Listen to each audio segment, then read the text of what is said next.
Thank you, Acting President. I invite anyone who thinks the Liberal Democrats are exaggerating when we talk about Victoria turning into a police state to go for a picnic. If you manage to find one of the marked circles available at a park, you'll need to ensure that you're with a designated friend, you're both wearing fitted masks and are within 5 kilometres of your home. And while you enjoy your picnic, you can entertain yourself by watching police ride past on bicycles, mounted police going around on horses, patrol cars doing laps on the streets and helicopters overhead. Meanwhile, police drones will be able to tell whether or not you're having Vegemite or quince paste on your crackers, and they can record that information for their records. And while you're at the picnic, if you spend an idle moment checking social media, you'll probably see the latest video of police swarming around someone at the beach, snatching phones off old ladies or arresting pregnant women in their home. And then you'll have to scurry back to home detention before your 2 hours are up. And if that's not a police state, I ask, what is? Now, consider this. While all of this has been going on, instead of realising that we shouldn't use police to solve a health problem, someone has thought we need more power, we need more control, we need to hand out more fines. And to do that, we need more people with more powers, and those people should be anyone that we want. They thought Victorians are getting way too comfortable. Wouldn't it be better to give powers of warrantless search and seizure to anyone we choose?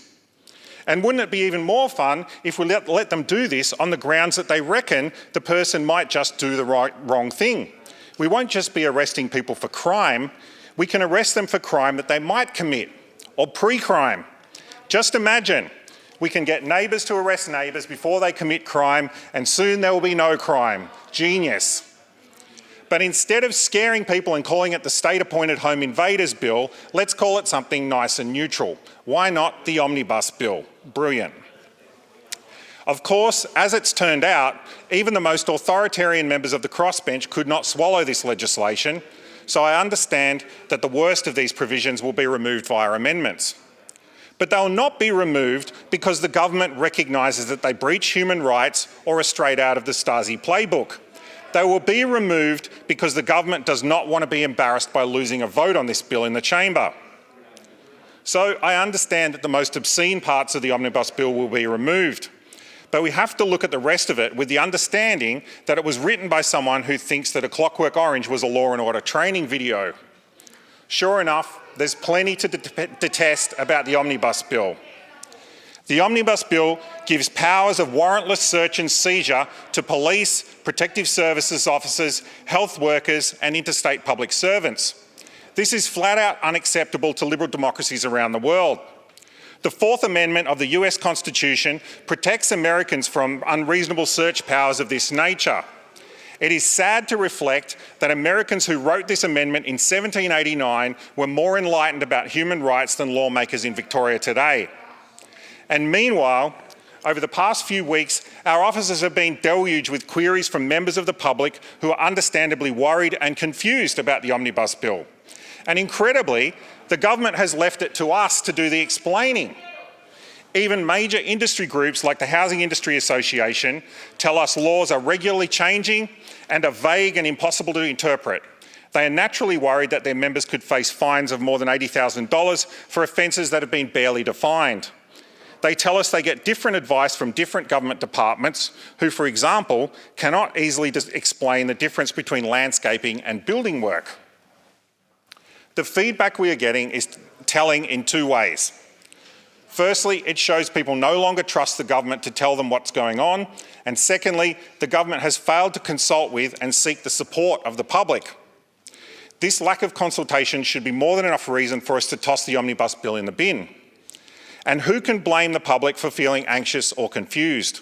On every occasion when the government has removed personal liberties, human rights have been trampled and there have been serious abuses of power. This anxiety and fear can all be traced back to laws passed here by a government deaf to the suffering of its constituents. Meanwhile, Victoria's human rights departments appear to be doing little more than rubber stamping the most shameful breakdown of human rights in this state's history.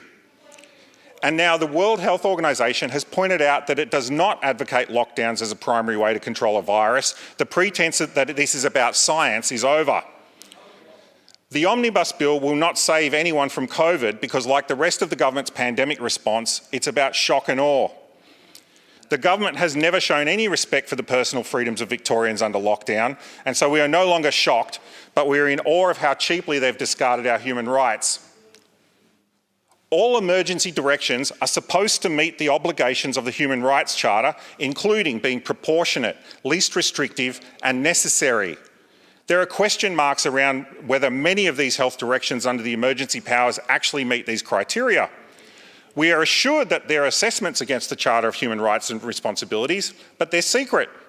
We are assured that the directions are based on the best possible public health advice, but this is also secret. The fundamental problem with this legislation is that the government expects people to trust them, but the government does not trust the people. We have seen more than enough evidence that this government cannot be trusted with the power that it has, let alone the power that it wants to gain through this bill. The government has become drunk with power and they seem incapable of responding to the pandemic without the use of force. This bill marks one of the low points in human rights in Victoria. The Liberal Democrats reject the Omnibus Bill and we will not rest until the human rights and personal freedoms of Victorians are returned in full with interest.